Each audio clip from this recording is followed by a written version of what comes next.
Hey guys, welcome back to Fitness Tested. I'm Hayden. And I'm Jacob. And today we're reviewing the new Brooks Glycerin 22 and the Glycerin GTS 22. That's right.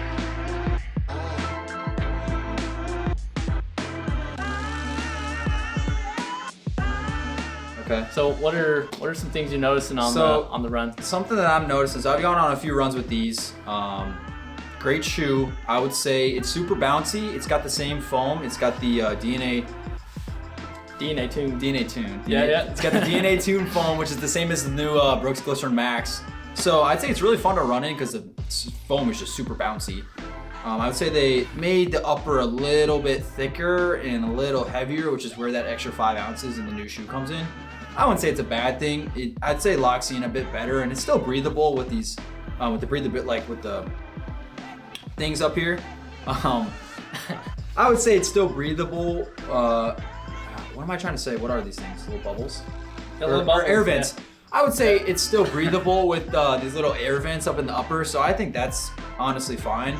But mostly, the thing that I noticed the most is that it's just super fun to run in. I would say it reminds me a lot of like a New Balance 880 or even like a 1080. Not as bouncy as a 1080, but still. Hoka Clifton's also a shoe that I think of. So yeah, overall, I think they did a good job with the update. Yeah, I noticed I'm not sure if you noticed too, but from the previous version, the 21s, I feel like it's a little bit wider toe box. I feel like it's a slightly more lockdown feel, which feels like a lot better for running compared to, I think the 21s gauge a little better towards casual use with like the nice wide toe box, like a wider base. But these feel like more ready to roll for the runs, just like a more locked in feel. And I would say if you do like a shoe with a little bit more toe space, I would say sizing up is maybe an option for you. But I would say the best thing is to come into Fitness Sports and try them on to see if you need that extra half size up. So yeah, for sure. Yeah. And with this DNA tuned, because I've also run in the Glycerin Max, it feels the same but different in these. So kind of how Brooks gives the rundown on the DNA tuned. They have they're like larger cells in the heels for that more cushion landing the heel, and the smaller cells, the smaller cells just like for the springy takeoff as you're running. And overall, it feels very similar to Glycerin Max, but just like more the lightweight feel. So you feel like you're not being like weighed down, more the quicksand vibe. So that like bulky Glycerin Max. This feels a lot better for, picking up the pace throughout your runs, but still nice cushy landing of a Glycerin, for those long runs. I agree. Yeah. I think one thing I noticed with the GTS is that it's definitely a lot stiffer in the heel. With that, obviously, their coveted guide rail right here, it's just going to make it a little stiffer in the heel, which is kind of what you get with the stability shoe. So yeah, which these shoes, they both look exactly the same to you right now, but yeah, the key detail is the guide rail there. So that's how you know it's going to be more of a support shoe for if you more pronate, your ankle dives inwards when you're running. So if you are more person that's like very unstable when you're running, you want to go with the guide rail version, the GTS, and that'll make a big difference for you, just supporting you throughout your run. So overall, with the new Glycerins, we've got very good rubber coverage here on the bottom. We haven't got to get a lot of miles in our shoes yet, so we're not sure how the tread's gonna hold up once you get to that 400 mile range, even up to 500, which you should be able to get out of a max cushion shoe a lot of time, especially if you have a running shoe rotation.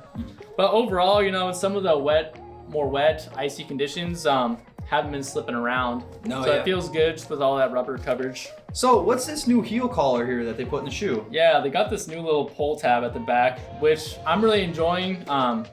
I've seen this in another shoe of my rotation, the Gel Nimbus. They have that same little heel collar at the back with the pull tab and the nice cushy heel there. Okay. So I really enjoyed that aspect of it. I think they improved the heel counter a lot from the previous version. I'm really enjoying that aspect of the shoe. Yeah.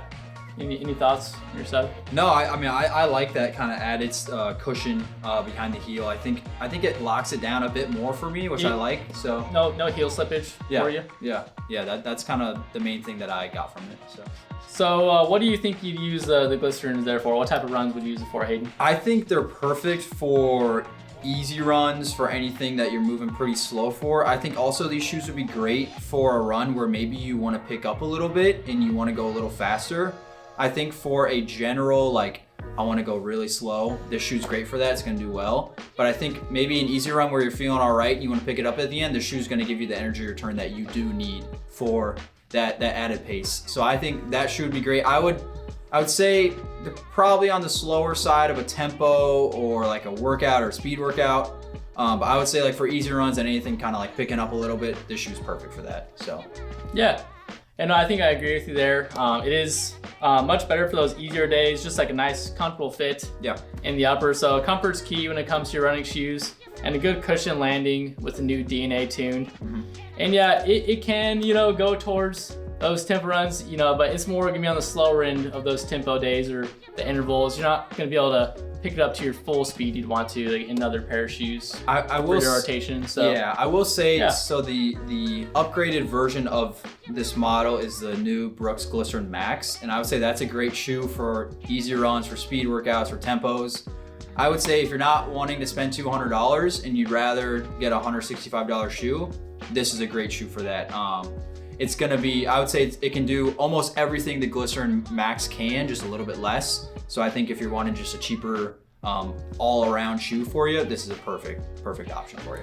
So the Glycerin and Glycerin GTS, they work super well for running, and we feel like with the new foam and some of the upgrades in the upper, made it even better for running. But also they've still got that nice cushioned, comfortable feel for daily use. Whether you're a medical worker, a job where you're on hard concrete, this is nice and cushioned, and especially with GTS, model supportive. Just being on your feet won't be so tired at the end of the day, won't have any of those foot pains. So it works super well for that area. So overall, there were some very good changes to the shoe. They updated from the DNA Loft to the new DNA Tune, which is very responsive. A more locked in feel with the new upper, especially with that heel collar in the back. Very good. They did keep the heel toe drop the same in these, also with the same stack height. 10 millimeters with 38 in the heel, 28 in the forefoot. Yep, the added, I'd say, lockdown cushion upper added a little bit more weight to the shoe, so added half an ounce. But other than that, still the great Glycerin and Glycerin GTS that you guys have been running in. This was Fitness Tested. I'm Hayden. I'm Jacob, and this is the Glycerin GTS 22. This is the new Glycerin 22. Thank you guys for watching. Make sure to like, comment, and smash that subscribe button, and we'll see you guys in the next review.